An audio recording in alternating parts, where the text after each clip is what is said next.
ಪಂಚಾಯಿತಿ, ಚಿಕ್ಕಬಳ್ಳಾಪುರ ಶಾಲಾ ಶಿಕ್ಷಣ ಇಲಾಖೆ, ಬಾಗೇಪಲ್ಲಿ ಹಾಗೂ ಖಾಸಗಿ ಶಾಲೆಗಳ ಒಕ್ಕೂಟದ ಸಹಯೋಗದಿಂದ ಭಾರತ ರತ್ನ ಡಾಕ್ಟರ್ ಎಸ್. ರಾಧಾಕೃಷ್ಣನ್ ಅವರ 138ನೇ ಜನ್ಮ ದಿನಾಚರಣೆಯ ಪ್ರಯುಕ್ತ ತಾಲೂಕು ಮಟ್ಟದ ಶಿಕ್ಷಕರ ದಿನಾಚರಣೆ ಕಾರ್ಯಕ್ರಮವನ್ನು ಭಾಗ್ಯನಗರದಲ್ಲಿ ಆಯೋಜಿಸಲಾಯಿತು. ಈ ಕಾರ್ಯಕ್ರಮದಲ್ಲಿ ಸಮಸ್ತ ಶಿಕ್ಷಣ ಸಮಿತಿ ಅಧಿಕಾರಿಗಳು ಭಾಗವಹಿಸಿದ್ದರು. ವೇದಿಕೆಯಲ್ಲಿ ಶ್ರೀ ವೆಂಕಟೇಶ್ ಅವರು ಪ್ರಸ್ತಾವನೆ ನುಡಿದರು. ನಂತರ ಬಾಗೇಪಲ್ಲಿಯ ಹಿರಿಯ ಶಿಕ್ಷಕರಾದ ಎಸ್.ಎನ್. ಸುಬ್ಬಾರೆಡ್ಡಿ ಅವರು ತಮ್ಮ ಶಿಕ್ಷಣದ ಅನುಭವವನ್ನು ಹಂಚಿಕೊಂಡರು. ಮುಖ್ಯ ಭಾಷಣಕಾರರಾಗಿ ನಿವೃತ್ತ ಪೊಲೀಸ್ ಅಧಿಕಾರಿ ಹಾಗೂ ಕರ್ನಾಟಕ ಲೋಕಸೇವಾ ಆಯೋಗದ ಶ್ರೀ ಎಂ.ವಿ. ರಾಮಕೃಷ್ಣ ಪ್ರಸಾದ್ ಅವರು ಭಾಷಣ ಮಾಡಿದ್ದರು. 20 ವರ್ಷಕ್ಕಿಂತ ಹೆಚ್ಚಿನ ಸೇವೆ ಸಲ್ಲಿಸಿದ ಶಿಕ್ಷಕರಿಗೆ ಶಾಲು ಹೊದಿಸಿ ಸನ್ಮಾನಿಸಲಾಯಿತು. ತಾಲೂಕಿನ ಎಲ್ಲ ಶಿಕ್ಷಣಾಧಿಕಾರಿಗಳು ಸಹಕರಿಸಿ ಕಾರ್ಯಕ್ರಮವನ್ನು ಅದ್ದೂರಿಯಾಗಿ ಹಾಗೂ ಯಶಸ್ವಿಯಾಗಿ ನೆರವೇರಿಸಿದರು. Bureau report, ರಾಷ್ಟ್ರಧ್ವನಿ news Kannada. ವರದಿಗಾರರು N. Nagaraj, Chelur. Kolar ಜಿಲ್ಲೆಯಾಗಿ Bagepalli ಕೂಡ ಇತ್ತು. ಈ ಜಿಲ್ಲೆಯವನಾಗಿ ನನಗೂ ಕೂಡ ಈ ತಾಲೂಕಿನಲ್ಲಿ ಇವತ್ತು ನಿಮ್ಮೊಡನೆ ಬಂದು ಇಲ್ಲಿ ನಿಂತು ನನ್ನ ಕೆಲವು ಅನುಭವಗಳು ಮತ್ತು ಅನಿಸಿಕೆಗಳನ್ನು ಹಂಚಿಕೊಳ್ಳಲಿಕ್ಕೆ ಅವಕಾಶ ಮಾಡಿಕೊಟ್ಟಿದ್ದೀರಿ. ಹಾಗಾಗಿ ಪ್ರಥಮವಾಗಿ ಈ ಭಾಗದ ಶಾಸಕರಿಗೆ ಮತ್ತು ಎಲ್ಲ ಶಿಕ್ಷಕರಿಗೆ ನಾನು ಗೌರವಪೂರ್ವಕವಾಗಿ ವಂದಿಸುತ್ತೇನೆ.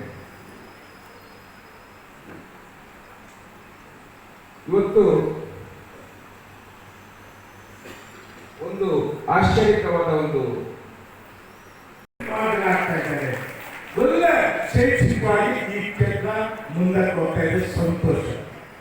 ಹಾಗೆ ಇನ್ನಷ್ಟು ಈ ಭಾಗಕ್ಕೆ ನನಗೂ ಅಷ್ಟೇ ಇನ್ನಷ್ಟು ಶೈಕ್ಷಣಿಕವಾಗಿ ಮುಂದುವರಿಸಬೇಕು ಅಂತ ನನಗಂತೂ ಖುಷಿ ಇದೆ.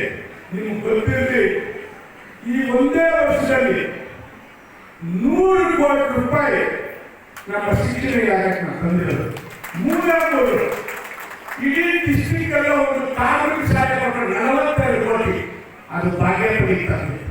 ಇಡೀ ಡಿಸ್ಟ್ರಿಕ್ಟ್ ಅಲ್ಪಸಂಖ್ಯಾತ ವಸತಿ ಶಾಲೆ ಕೊಟ್ಟರು 32 ಕೋಟಿ, ಅದು ಬಾಗೇಪಲ್ಲಿ ತಂದೆ. ನಿನ್ನೆ ಇಡೀ ಡಿಸ್ಟ್ರಿಕ್ಟ್ಗೆ ಒಂದು SP ಶಾಲೆ ಕೊಟ್ಟರು 28 ಕೋಟಿ, ಅದು ಬಾಗೇಪಲ್ಲಿ ತಂದೆ. ನನಗೆ ಇಂಥ ವಸತಿ ಶಾಲೆಗಳು ಮಾಡಬೇಕು, ಒಂದು ಶೈಕ್ಷಣಿಕ ಕ್ರಾಂತಿ ಮಾಡಬೇಕು ಈ ಕ್ಷೇತ್ರದಲ್ಲಿ ನಾನು ಶಾಸನ ಆಗಿರೋದು. ನನಗಂತೂ ಶಿಕ್ಷಣ ಇಲಾಖೆ ಬಹಳ ಅಚ್ಚುಮೆಚ್ಚು. ನನಗೂ ಶಿಕ್ಷಣ ಆಗಬೇಕು ಆಸೆ ಇತ್ತು, ಕಾರಣದಿಂದ ಆಗಲಿಲ್ಲ. ಆದ್ದರಿಂದ ನಾನು ಇವತ್ತು ನಮ್ಗೆ ಇಷ್ಟ ಇರೋದು, ಇವತ್ತು ನಾನು ಲಾಸ್ಟ್ ಟೈಮ್ ಟೀಚರ್ಸ್ ಡೇ ಬರಲಿಲ್ಲ. ನೀವು ಪದಾಧಿಕಾರಿಗೆ ಹೇಳಿದೆ, ನೀವು ಸ್ಪೀಕರ್ ಹತ್ರ ಗೃಹವನ್ನು ಮಾಡ್ತೀನಿ ಮಾತು ಬಿಡ್ತೀನಿ ಅಂತ ನೀವು ಮಾಡಲ್ಲ. ನಾನು ಮಾತು ತಗೊಂಡ್ರೆ MLA ಅಲ್ಲ, ಬರಲ್ಲ ಅಂತ ಲಾಸ್ಟ್ ಟೈಮ್ ಟೀಚರ್ಸ್ ಡೇಗೆ ಬಂದಿಲ್ಲ. ಈ ವರ್ಷ ಬುದ್ಧಿ ಪೂಜೆ ಮಾಡಬೇಕು, ಸ್ಟೇ ಆಗಬೇಕು ಅಂತ ಇವತ್ತು ಗೃಹಕ್ಕೆ ಬುದ್ಧಿ ಪೂಜೆ ಮಾಡಿದ್ದೀನಿ. ನೆಕ್ಸ್ಟ್ ವರ್ಷ ಇದೇ ಇವತ್ತು ಮಾತು ಕೊಡ್ತಾ ಇದ್ದೀನಿ. ಇವತ್ತು ನಾವು ಮಿಡ್ಡಿ ಸ್ಕೂಲ್ ಮಾಡಬೇಕು ಅಂದ್ವಿ, ಮನೆ ಬಂತು, ರಾಮಕೃಷ್ಣ ಚೌಧರಿ ಬಂದ್ವಿ. ಇಂಥ ಸಮಸ್ಯೆ ಬೇಡ, ಖಂಡಿತವಾಗ್ಲೂ ಎಲ್ಲರಿಗೂ ಇವತ್ತು ಮಾತು ಕೊಡ್ತಿರ್ತೀವಿ. ಬರೋ ಶಿಕ್ಷಕರಾದರೆ ನನ್ನ ಜವಾಬ್ದಾರಿ ಗುರುವಾರ ಮಾಡು. ಆ ಒಂದು ಕಾರ್ಯಕ್ಕೆ ಸುಮಾರು ನನ್ನ 2.5 ಕೋಟಿ ರೂಪಾಯಿ ಗುರುವಾರ ಮಾಡಬೇಕು ಅಂತಿದ್ದೀವಿ.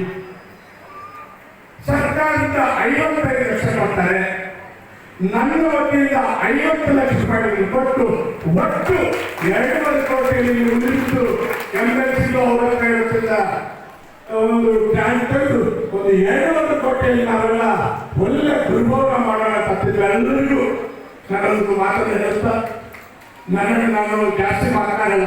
ನಮ್ಮ ರಾಮಕೃಷ್ಣ ಪ್ರಸಾದ್ ಅವರ ಬಗ್ಗೆ